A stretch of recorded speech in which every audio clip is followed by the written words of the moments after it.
welcome to another episode of the Paperstac podcast. I am Brett Berkey, and this is Rick Allen. We are here on a lovely Friday afternoon, or actually not afternoon, it's still before lunch. But it's 10 in the morning. It's kind of afternoon. Somewhere it's afternoon. But yeah, today we're going to do something very before special. Before lunch. I'm hungry. Yes, he's been fasting for over 36 hours. It's a long time. But you know what? I feel good. I heard. Yeah. I feel good. I haven't had food. You haven't had food because you don't even have a kitchen. Yeah, I've been getting a new kitchen. It cracks me up. You're like, yeah, he's gonna have it done in a week. Yeah, I feel like Tom Hanks in A Money Pit. Like, where they go, 2 weeks? 2 weeks? 2 weeks. 2 weeks? 2 weeks? It's been like, we're going on the fourth week right now. It's, oh my gosh, the guy's supposed to come and measure the countertops today. We'll see what happens. If he measures the countertops today, you probably have another 2 weeks. Yeah, so basically I'm camping in my own house, so it gives me an excuse to eat out every day. I've just been eating out and I haven't been eating. Yeah. Two different worlds. Two different worlds, but so today we're gonna do something really cool. We're doing another one in the series. This is my first note series, but as you can see, there's not a guest that we're interviewing. It's me interviewing Rick about his first note. And you know what? I think people have heard a little bit of the story, but they haven't heard the full story. Yeah, you always touch on it, on how you got into the space and you get the call and all that stuff, but I didn't know. Is there more to the story? I don't know. There's the backstory, then there's more of actually what went on, and then, yeah, just like how it all panned out.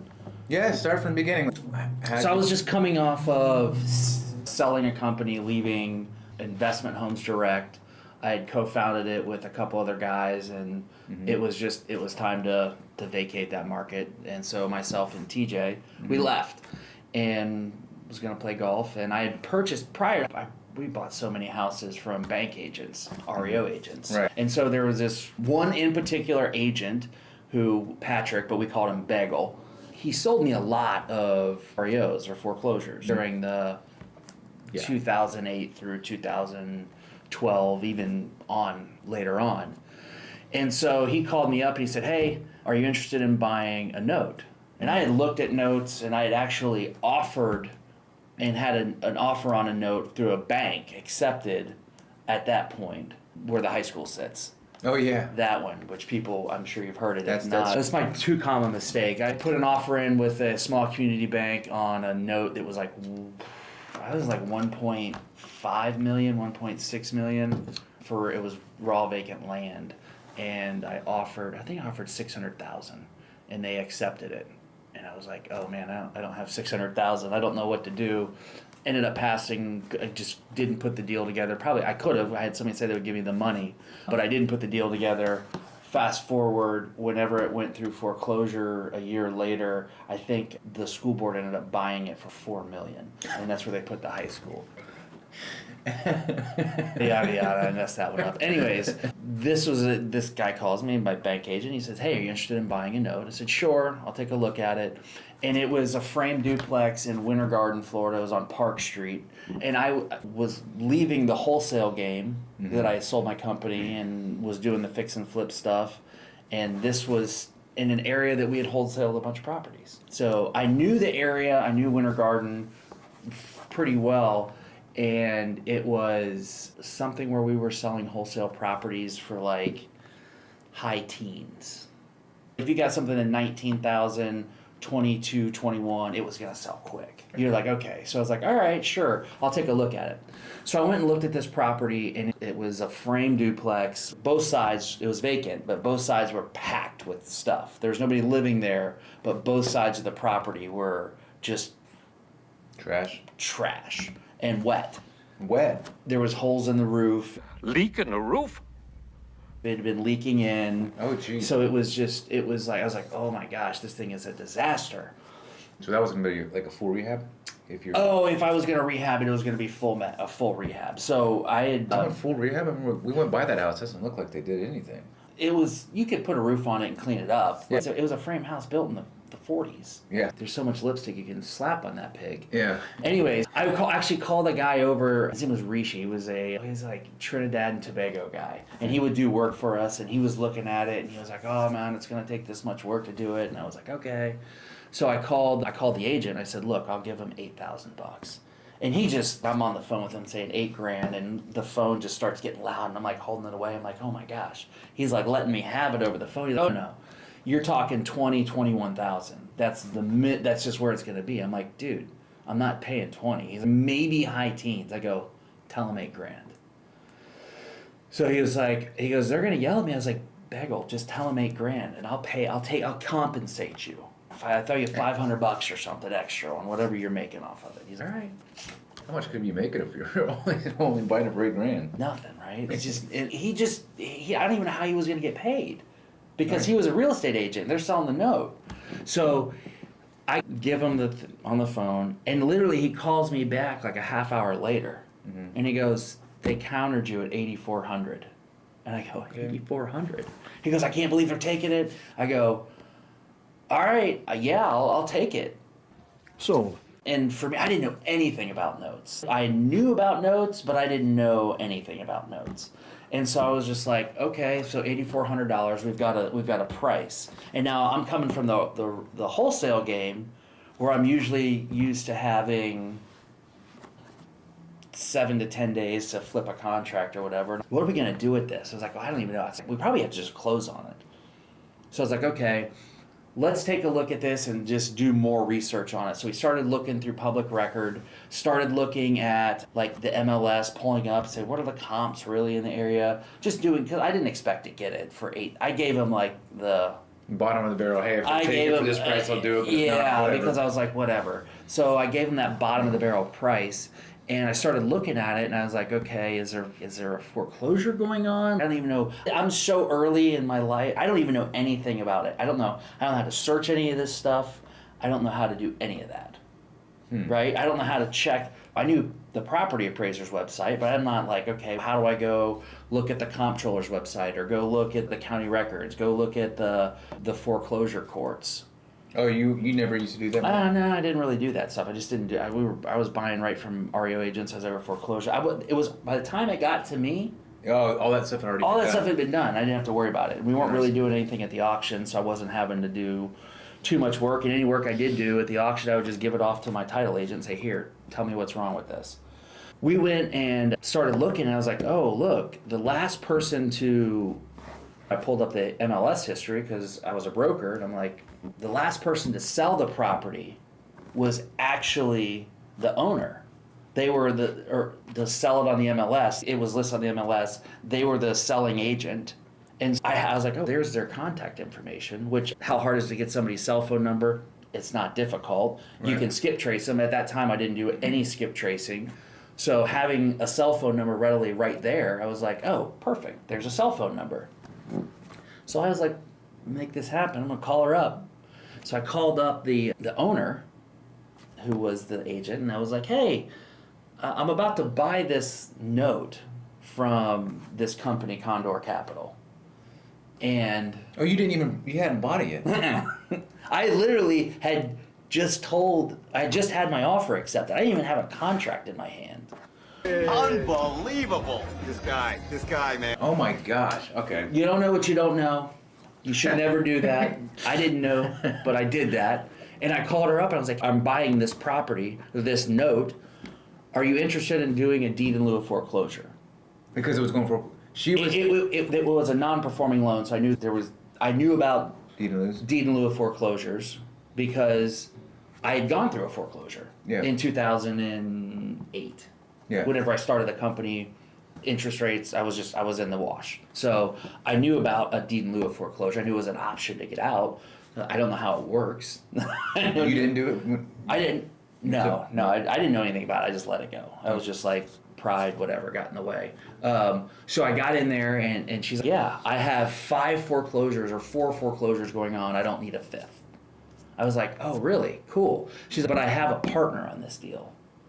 And I'm like, okay. And so I'm used to things happen like quick. When you come from the wholesale game, it's somebody wants to buy a property. They say they want to buy your property. It's the first one in with the deposit check and the contract gets it. So stuff happens like this real quick. Right. This lady was like, sure, we'll get together sometime this week, but you got to get my partner to agree to it also because I have a partner on the deal.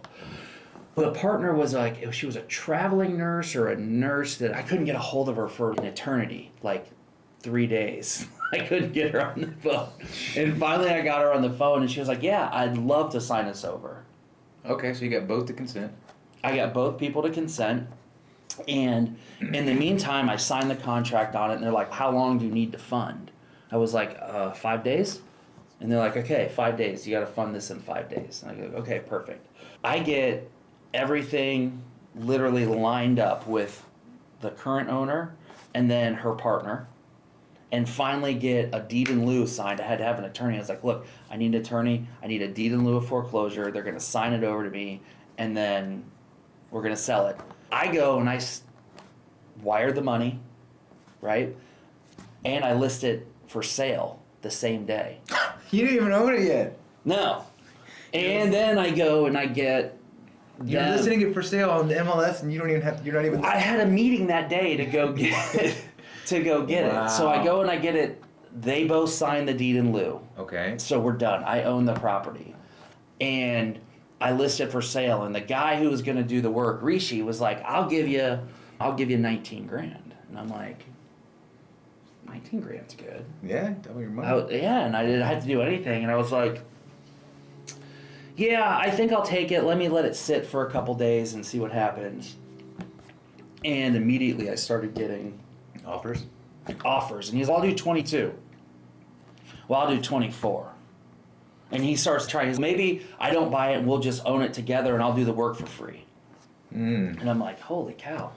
So I let it go and it ends up selling for 38,000. I think it was 38 grand. How long after was that? 14 days. It sold within five or 6 days of me listing it.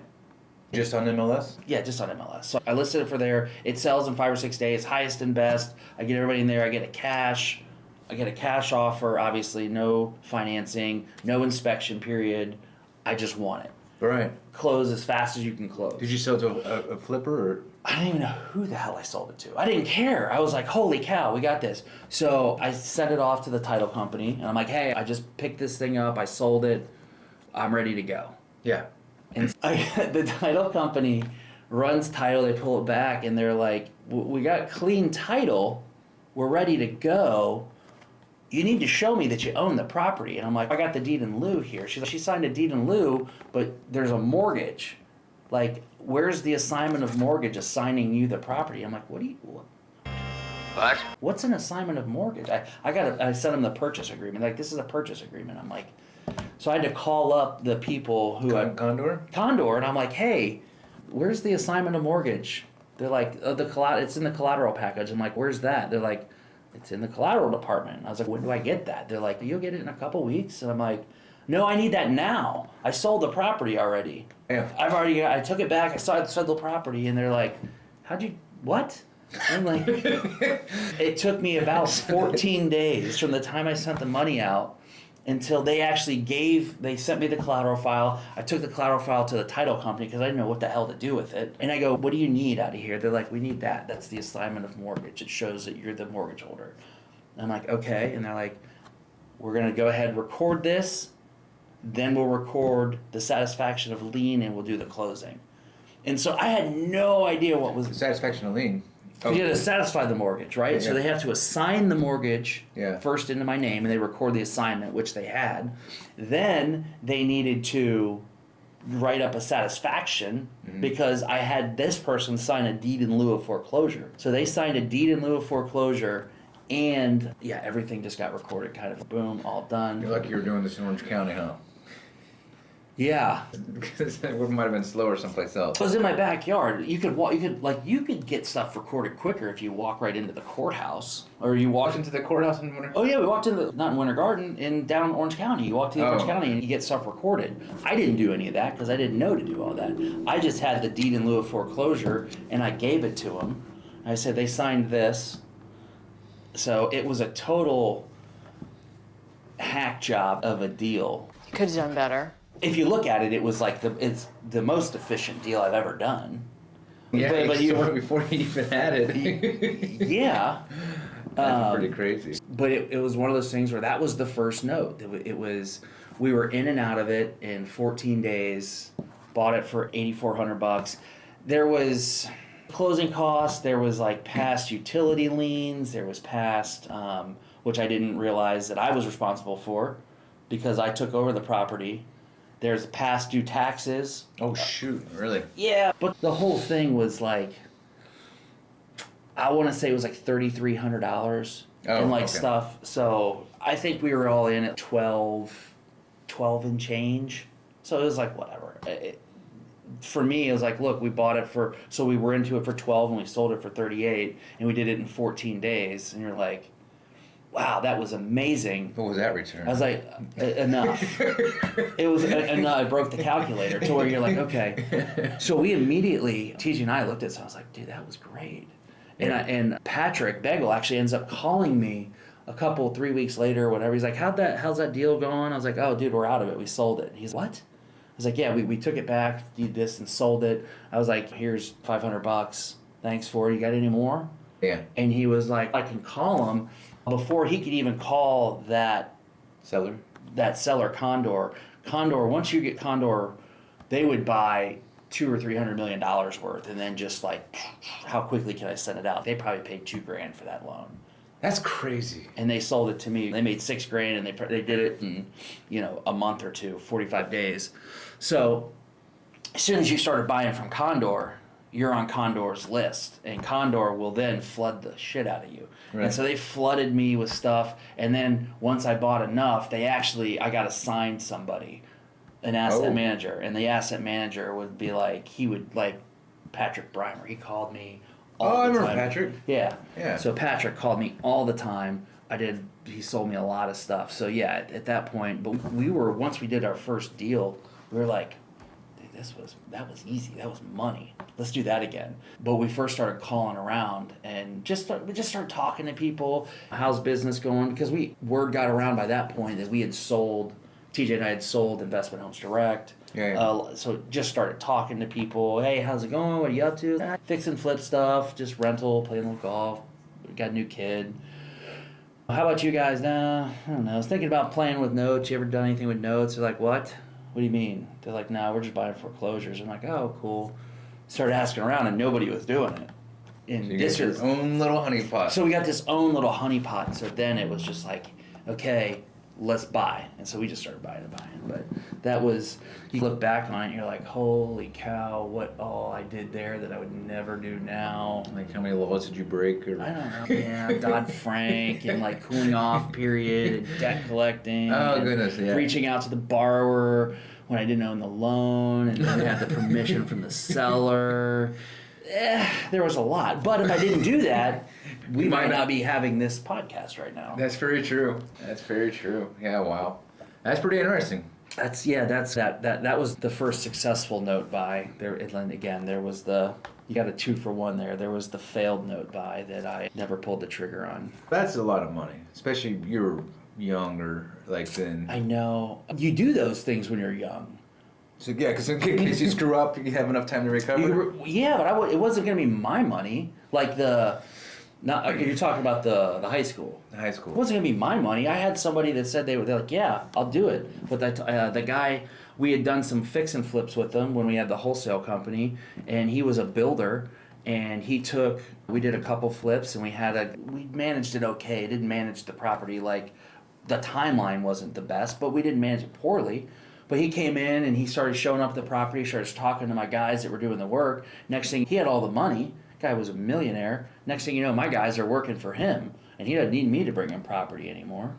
That's us. And who would have known that property that sold to the county probably would have turned into a neighborhood? You know what? It probably would have. But that ended up, no, it wouldn't have, because we would have let it go through foreclosure and it would have sold. But that guy, he taught me a lot, and he gave me a piece of advice I gave my kid. My kid's he wants to buy paintball stuff, and I'm like, he's got dollars in his checking account or bank account, and he's just, I just want to go buy these things. I'm like, dude, listen, this is what this guy told me. He was like, first of all, he told me to read the E-Myth. He's like, read the E-Myth. You need to read that. And this is back in 2000, and that was like 2010 or 11. He told me to do that. But he goes, if you want to buy something, he goes, treat it as a reward. Go make a bunch of money first and say, if I can do this deal, tie whatever you want to buy to a deal. And if you tie it to a deal, then you're rewarding yourself for getting the deal done. But also, you go and you make this money from doing the work, and then that thing you want to buy, you're like, well, I'm going to spend this much of that money on the money I just made. He'll tie it to. So that's good. I gave my kid that advice yesterday, but I don't hate the guy for screwing me over. I learned a lot from it. Wouldn't change my past. The only thing I maybe would tweak a little bit would be my first note actually buying that piece of property. I could see that. Yeah. Yes, I that just is. didn't want to get screwed over again. Yes, the school is right near the place where we went to a demon house. That was fun. But that's all. Yeah, there's a lot of different stories. We can start doing that. There's plenty of other. I got plenty of other. That one was scared the crap out of me. There was a pentagram in the middle of that house. It's concrete and all the everything, burnt down candles, pictures of kids, and I was like, "What the heck?" But it was all fake. Yeah, but yeah, that's a different story for a different time. But yeah, that was really cool, man. I didn't know all that. Now I do. That's pretty interesting. So that's Rick's first note. Yeah, Yep, that's the first note. Cool. We'll be doing a lot more in this series. We got a lot of people that are interested in this, and yeah, just stay tuned. We'll bring more on soon. See ya. See ya.